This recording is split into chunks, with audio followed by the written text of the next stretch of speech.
Capucine Anna se livre comme jamais dans son autobiographie authentique qu'elle qualifie plutôt de récit de vie. L'ancienne chroniqueuse y parle de sa vie professionnelle, mais également de sa vie privée. Histoire d'amour, burn-out, perte de poids, la jeune femme se confie sur tous les sujets. La pétillante brune aborde même une partie de sa vie qu'elle n'avait pas osé évoquer jusque-là. En effet, Capucine Anna parle dans son livre d'un sujet douloureux, son avortement qu'elle a subi alors qu'elle n'avait que 17 ans.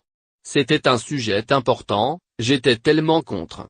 Je n'avais jamais eu l'occasion d'en parler, on ne m'avait jamais donné cette occasion, justifie-t-elle. J'avais envie de partager mon expérience, j'avais envie de dire, je suis une jeune fille comme plein de filles, ajoute l'animatrice. Quel message Capucine Anna a-t-elle envie de faire passer à travers son expérience? Moi à l'époque, j'avais envie de le garder, répond-elle. S'il n'y avait pas eu ma mère, je n'aurais peut-être pas vécu tout ce que j'ai vécu aujourd'hui, poursuit-elle. J'étais contre l'avortement, déclare la comédienne. Je m'en voudrais toute ma vie si on m'annonce qu'à cause de cet avortement, je ne pourrais plus avoir d'enfants, ajoute la jeune femme de 27 ans qui précise que son rêve est de se marier et d'avoir des enfants. J'étais contre, car je rêvais d'être maman, j'adorais les enfants.